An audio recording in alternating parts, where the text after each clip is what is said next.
Yo. Welcome back to the channel. My name is Thomas Ryan, and this is Comics 101.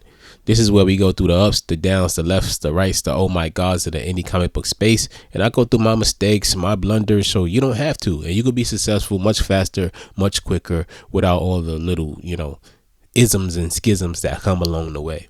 And my goal is to help 1 million comic book creators with my platform, Vivid Panel, by giving them a place where they can grow, give them a place where they can earn and flourish. A place where they can win at the end of the day. So with that said, we're going to get into this week's topic. This week, we are going to talk about dealing with the F word. And it's not the F word that you think. We're talking about dealing with failures. Failures are a part of life, right? We can't succeed all the time. That's what makes success so good, is that, we have failures, right? And I know that might sound so cliche. It might sound so ideological. Oh man, you talking about, success and failure. Yeah, but you ain't dealing with it. Yeah, I deal with failures. I deal with failures all the time. And when dealing with failures, it could really weigh on you heavy. All right. When you try something and you believe in something so deeply, right? And it just seems like, man, it just did not work out. No matter how hard I tried, no matter what I did, this thing did not work out. And it could weigh on you deeply. It could really actually lead people into depression and really just lead people to dark places in their lives. So we're going to talk about dealing with failures today. So when it comes to failures, one thing that I like to keep in mind, and one set of my mindset when it comes to this thing really, is that what is a failure, right? Who determines what a failure is? And, I think that's a very important thing to consider when it comes to yourself and what you're doing. What is a failure? Like, what is it? Who determines what that is? And guess who determines that? You. You are the one that determines what a failure is. And as far as success, guess what? Who determines what success is? The media? People on your social media pages and your comments? Nope. It's you. This journey of success is personal. We might have people in our corner. We might have people rooting for us. We might have people by our side, right? But this journey towards success is personal, and we take it alone. And we deal with the ups. It just seems to be a little bit different. When we deal with the ups, there might be more people around. And when we deal with the downs, there might be a lot less people around. But at the end of the day, the journey towards success and building your own thing is a very personal one, and one that we hold near and dear to our hearts. So when thinking about it, it's important to understand that you are the author of that. You are not just the author of your books, but you are the author of whether or not something is a failure or whether or not something is a success. They say that you can always learn something from a failure. A failure isn't a failure, it's a lesson. It's only a failure if you did not learn. That's something that I've taken to heart. It's something that I kind of practice and believe. I personally do not feel like I failed unless I make the same mistake twice, or if I just pretty much don't learn from whatever happened to cause me to not reach the goal that I wanted to reach. Because there's always something, right? There's always something that you do that will stop you from reaching that goal that you're looking for. And there's something that maybe you're just doing wrong that you probably don't notice yet. And that's what's stopping you from reaching that goal. And the key thing about it is that sometimes you won't even figure it out on the first time around. You might keep making that mistake. But I think perseverance and really just trying to actively learn from any type of shortcoming is a surefire way to deal with failures. I remember my first failure in comics, and that was when I had launched my second Kickstarter, right?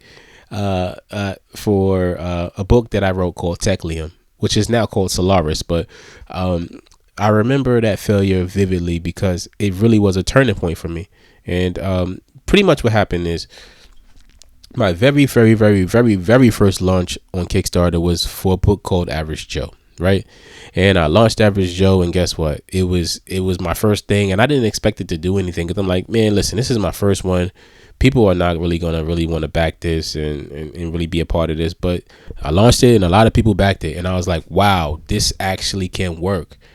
And it gave me a lot of confidence. And I'm like, wow, okay. So now what I'm going to do is I am going to launch another one. Probably after I finish the next book, I said, I'm going to launch another one.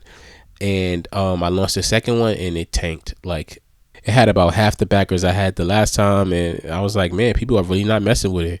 And, I thought it was me. I thought it was my book. Turns out it kind of was the book and it kind of was me. I wasn't too far off in those assumptions. And what happened really was, I released one genre. So Average Joe was more of a superhero kind of parody kind of deal, which is a lot easier to get into. Whereas Tech Liam is more of sci-fi fantasy, and it's a little bit more niche. And I had an audience that was really taking to the Average Joe type of content, and I totally switched it up. So I mean, it was my fault in not understanding the audience, and this is something that I learned from that experience. Also, what I learned is that I learned a few things through this experience. One, and we'll do a whole episode about Kickstarter and stuff like that. But one, I took the suggestion of someone else to make my Kickstarter goal exorbitant, for a guy who's just launching for a second time, and I took that advice, and I didn't do what I wanted to do, and that was a major problem. So that's the second thing I learned, because I made the price way more than I wanted to make the goal, and I couldn't reach it. And it was something new. It was a whole new type of book. It was a whole new type of it was a whole different type of genre than what I did in the first time. So that's something I learned. And I think the most important lesson I learned was not to tie my self-worth to my Kickstarter campaigns. I learned not to tie, me being good or me being bad to my Kickstarter campaigns. I understood that it did not work, and I understood why it did not work, and I was able to improve. And then the next two that I did after the fact were successful campaigns. So with that said, I think that understanding why things didn't work is very important, and not tying your self-worth to if it didn't work, like it says nothing bad about you personally. Like, it doesn't make you less of a person because something didn't work. It just means that you had to figure something out that you didn't figure out just yet, and that failure is the step towards figuring out what you needed to figure out. That's all it boils down to. So we don't judge ourselves to a point where we start putting ourselves down because things aren't working. Instead, we got to look at things like, I like to look at business like science. How does science work? They don't release everything to people right off the bat. What do? They do tests. And they try something. They say, okay, let's see if this works. And they'll say, okay, this part of it worked, but this did not work. And then what do? They go back, they fix it, and they'll try something different. They'll say, okay, let's try this. And they'll be like, okay, now that worked, but this did not work. What can we change here to make it work? And they'll keep doing that over and over and over and over and over and over for years until they come up with a medication that works, and they are able to give it to people. And that is the same thing with your business. That is the same thing with your creativity. That's the same thing with your books. You have to find what works. And that's a journey in and of itself. So just because the first thing you didn't work doesn't mean that it can't ever work. It's just that you have to figure out what will make it work, and you have to try the next iteration of that, right? So failure is really how you view what happened in the situation that you're dealing with. That's what failure boils down to. That is what failure is mostly associated with. So dealing with failures is really understanding what you needed to learn from that situation. That is how I deal with failures. That's how I dealt with failures for a very long time, and it served me well. Like before, when I would fail, I would feel really sad, or I would feel really upset. These days when failures happen, I look at it from a more like zoomed out kind of view. Like, what did I do wrong? Like, what can I fix here? And I think that has really served me well. So a failure isn't a failure unless you do not learn. So I think the key thing that I think people should take from this is that if something doesn't work out, why didn't it work out? Ask yourself, why did this not work out? if you ask yourself and you really pay attention and you really analyze the situation, 9 times out of 10 you will find out why it did not work. If you don't, then you can keep trying and you will eventually figure out why it did not work. So a failure is not a failure, ladies and gentlemen. A failure is not a failure. It is just a lesson. So with that said, thank you so much for tuning into this episode. Thank you so much for rocking with me, man. If you're on Spotify, if you're on YouTube, if you're on TikTok, if you're anywhere that you see my videos and you show love, thank you so much, man.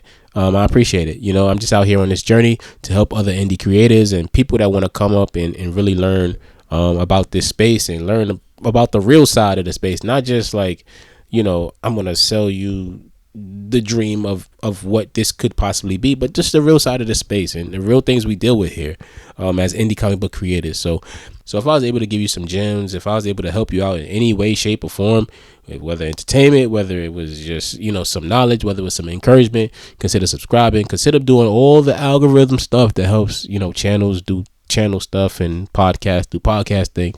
And I appreciate it deeply. So thank you so much, and I will see you all in the next episode. Peace out.